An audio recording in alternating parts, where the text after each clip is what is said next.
स्वतःकडे दैवी शक्ती असल्याचं भासवत होता.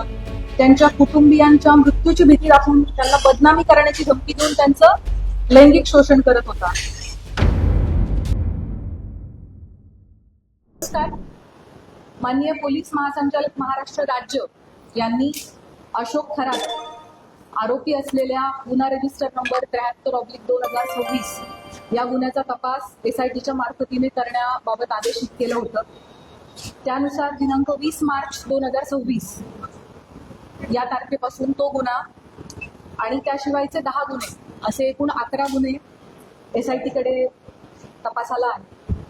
सदर विशेष तपास पथकामध्ये तपास अधिकारी म्हणून 2 पोलीस उपअधीक्षक आहेत, जे माझ्यासोबत दोघं इथं उपस्थित आहेत. त्याच पद्धतीनं सहाय्यक तपास अधिकारी म्हणून 3 पोलीस निरीक्षक, 3 सहाय्यक पोलीस निरीक्षक, 10 पोलीस उपनिरीक्षक आणि 6 पोलीस अंमलदार असं एकूण 24 लोकांचं आपलं तपास पथक आहे. त्यापैकी काही लोक इथं उपस्थित आहेत, काही लोक उपस्थित राहू शकलेले नाही. अशोक खरात याच्या विरुद्ध नाशिक आणि नगर जिल्हा या दोन्हींमध्ये मिळून एकूण 12 गुन्हे दाखल झालेले आहेत, ज्यामध्ये अशोक खरात आरोपी आहे. या 12 गुन्ह्यांपैकी 9 गुन्ह्यांचा तपास हा SIT करत आहे, 2 गुन्ह्यांचा तपास अहिल्यानगर पोलीस करत आहेत आणि एका गुन्ह्याचा तपास नाशिक शहर पोलीस करत आहेत. आणि अशोक खरात विरुद्ध नसलेले मात्र या विषयाशी संबंधित असे 2 गुन्हे दाखल आहेत. त्या 2 गुन्ह्यांचा देखील तपास SIT करत आहे. त्यामुळे 9 गुन्हे अशोक खरातच्या विरोधातले आणि विरोधात नसलेले पण संबंधित असलेले 2 गुन्हे असे एकूण 11 गुन्हे आमच्याकडे तपासाला आहेत.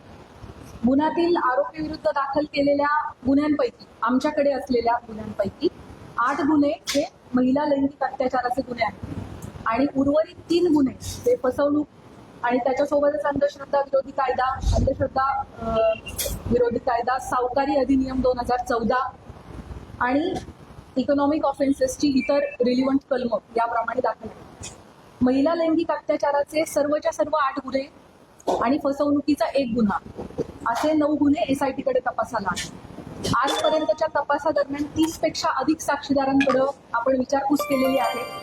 साक्षीदारांकडे आणि पीडितेंकडे आपण जी चौकशी केली त्यातून आरोपी हा पीडित व्यक्ती आणि कुटुंबाच्या श्रद्धेचा गैरफायदा घेत होता, त्यांना भीती दाखवत होता, खडे, चिंचोके, रुद्राक्ष, पूजा विधी इत्यादी गोष्टींच्या माध्यमातून त्यांच्याकडून पैसा उकळत होता.